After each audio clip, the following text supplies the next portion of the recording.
Thank you, Mr. Chair and members. The purpose of School Health Advisory Councils, or SHACs, is to allow community involvement in determining local health curriculum in public schools. The Advisory Council makes recommendations to the Board of Trustees, who then select the materials to be added to the health curriculum. While the Board of Trustees is subject to the Open Records and Open Meetings Act, School Health Advisory Councils are not. The goal of this bill is to increase transparency in the decision-making process regarding the school health curriculum.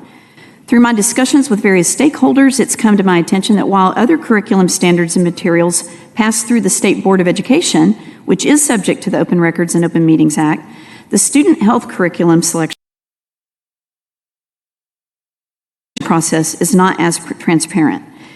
SB 347 seeks to ensure that the Student Health Advisory Council is subject to open records and open meetings to provide the same transparency given to the other areas of school curriculum selection.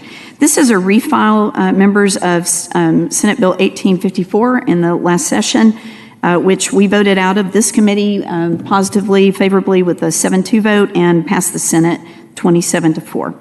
Thank you. All right. At this time, we'll open up public testimony on Senate Bill 347. We have Mary Castle.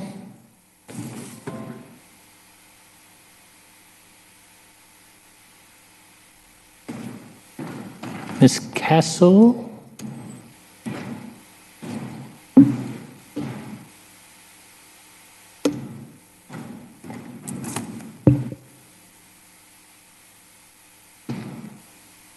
Give her a couple of seconds.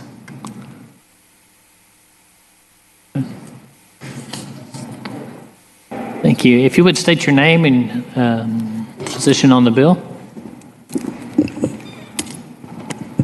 Good morning, Chairman and members. My name is Mary Elizabeth Castle, and I'm the Policy Advisor for Texas Values Action. I'm here to testify in favor of SB 347.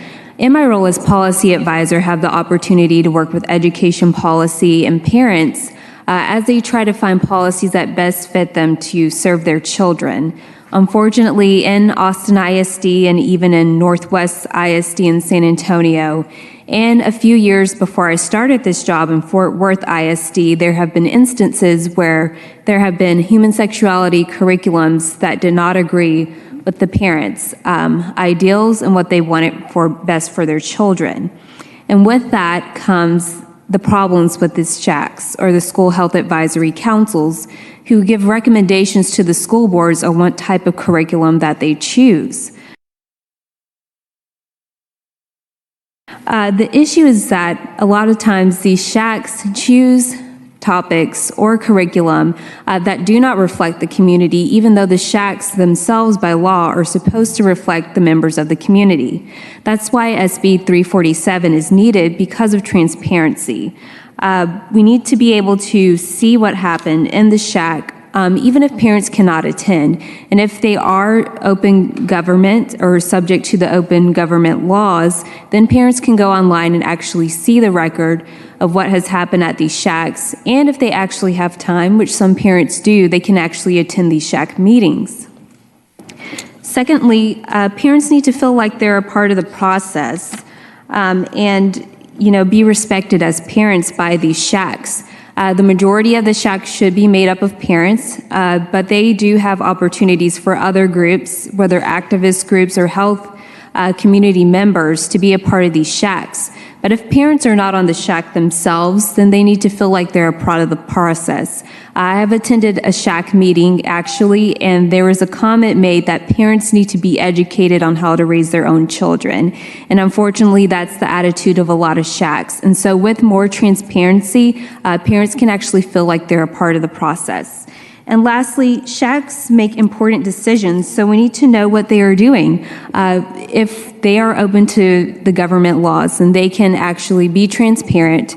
Parents can either share what they hear in these SHAC meetings with other parents, and parents can actually feel like they're a part of the process, but actually make that decision for themselves if they want their children to participate in the human sexuality education, and not that it's a closed-door process or a process that only belongs to certain health members or activist members, but actually belongs to the parents. Therefore, I testify in favor. Thank you. Thank you very much. Any questions, members? Senator Menendez. Thank you, Mr. Chairman. Quick question. I recall extremely similar testimony, I think it was earlier this week or last week in Education Committee. Did we have a bill that was, how is this bill different than the bill that we heard that had to do with the shacks in the Education Committee?